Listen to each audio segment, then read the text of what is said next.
খালাতো বোনের বার্থডে, তাই আমার আম্মা আর আমার ছেলে মিলে একটা কেক নিয়ে এসেছে বার্থডে উইশ করার জন্য। কেকটা খুব সুন্দর। আমার খালাতো বোনের নাম হচ্ছে বৃষ্টি। সে তার মেয়েকে নিয়ে, আমার ছেলেকে নিয়ে, আমার আম্মাকে নিয়ে বার্থডে কেকটা কাটছে। বার্থডেটা আরও কিছুদিন আগের ছিল, ভিডিওটা আজকে পোস্ট করলাম। সবাই বার্থডে গার্লের জন্য দোয়া করবেন। বার্থডে গার্ল তো খুব খুশি, সাথে তার মেয়েও অনেক খুশি। ওর হাজব্যান্ড বাংলাদেশে থাকে না, বাইরে থাকে, তাই সবাইকে নিয়ে আর কেক কাটা হলো না। অ্যাকচুয়ালি আনন্দ করতে অনেক কিছু লাগে না, মন মানসিকতাটা থাকতে হবে সবার, তাহলেই আনন্দটা করা যাবে। আমার খালা তো এই পৃথিবীতে নেই, অনেক তাড়াতাড়ি পৃথিবী থেকে চলে গেল। তাই আমার আম্মার কাছে যেহেতু ও থাকতো, আম্মাকেই মা বলে, তাই আমার আম্মার দায়িত্ব বার্থডেটা করার। আসসালামু আলাইকুম, সবাই কেমন আছেন? আলহামদুলিল্লাহ, আমি ভালো আছি। আশা করি আপনারাও সবাই ভালো আছেন। আম্মার বাসায় এসেছি, আর ছাদে আসবো না তা কি হয়? গাছপালাগুলোকে আবার না দেখলে আমার একদমই ভালো লাগে না। এই তো চলে এসেছি আমার রান্নাঘরে। আজকে পাবদা মাছ ভুনা করব। মশলাটা কষিয়ে নিয়েছি, ছাদ বাগানে টমেটো দিয়েছি, পাবদা মাছটাও আমি ভেজে নিয়েছি। এখন দিয়ে দিচ্ছি পাবদা মাছ ভুনা। খেতে কিন্তু খুবই ভালো লাগে আমার কাছে। আর এদিকে ভাতও বসিয়ে দিয়েছি। ছাদ থেকে মিষ্টি কুমড়ার পাতা এনে আমি ধুয়ে নিয়েছি। আজকে মুসুরির ডাল ব্লেন্ড করেছি, এই ডাল দিয়ে একটা বড়া করব মিষ্টি কুমড়ার পাতার মধ্যে দিয়ে। তরকারিটা একটু হালকা ঝোল থাকবে। মিষ্টি কুমড়া দিয়ে চাপার ভাপটা দিয়ে করলে কিন্তু বেশি মজা হয়, কিন্তু আমার ঘরের কেউই সেটা খায় না, তাই ডাল দিয়েই করছি। মিষ্টি কুমড়ার পাতার মধ্যে ডালগুলো কিভাবে দিয়ে এটাকে সেট করতে হয় চলেন দেখি।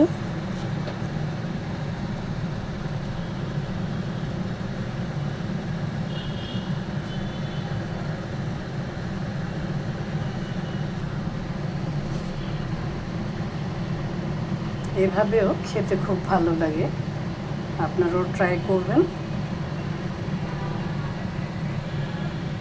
উপরে আমি একটু ডালের মিশ্রণটা দিয়ে দিচ্ছি যেন সরে না যায়।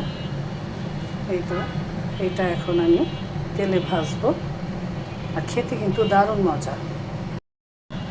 আমি ডালের মধ্যে ধনিয়া পাতা, পেঁয়াজ কুচি, কাঁচামরিচ কুচি সব দিয়ে নিয়েছি, তারপর ব্লেন্ড করেছি।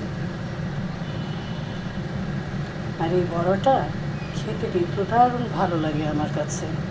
আপনারা করে খাবেন, দেখবেন খুবই ভালো লাগবে। এভাবে দিয়ে দিলে আর কুমড়া বড়াটা ছড়িয়ে পড়বে না। আমি বেশি না, 5টা পাতা এনেছি, 5টাই ভাজবো। গরম গরম ভাতের সাথে খেতে কিন্তু দারুণ লাগবে। এই তো সবগুলো মিষ্টি কুমড়া পাতা বড়া ভাজার জন্য রেডি করলাম।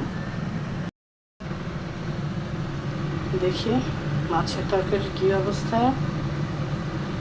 এই তো হয়ে গেছে। এখন ফ্রাই প্যানে বড়া ভাজার জন্য তেল দিয়ে দিচ্ছি। এখন এক এক করে বড়াগুলো দিয়ে দিব।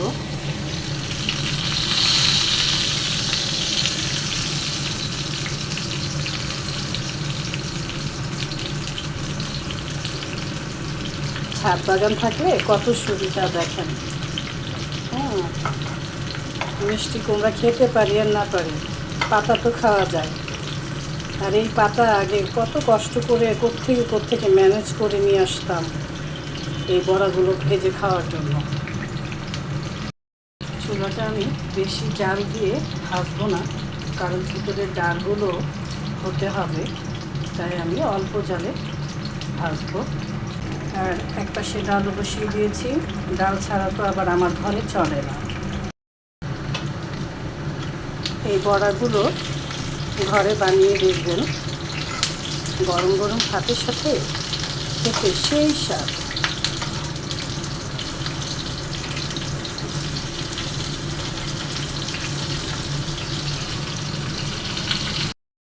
ডালের মধ্যে দিয়ে দিচ্ছি ছাদ বাগানের কাঁচামরিচ।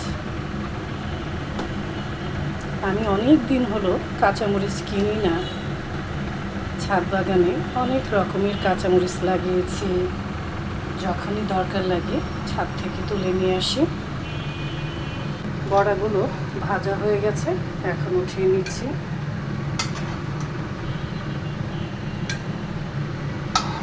এমন বড়া হলে আর কোনো তরকারি লাগে না, আমার তো লাগে না। এই তো হয়ে গেল বড়া ভাজা। ছাদ বাগানের ছোট চেরি টমেটো দিয়ে আমি পাবদা মাছ রান্না করেছি, মুসুর ডাল করেছি। সবাই ভালো থাকবেন, সুস্থ থাকবেন, আবারও দেখা হবে, কথা হবে। এখন আসি, আল্লাহ হাফেজ।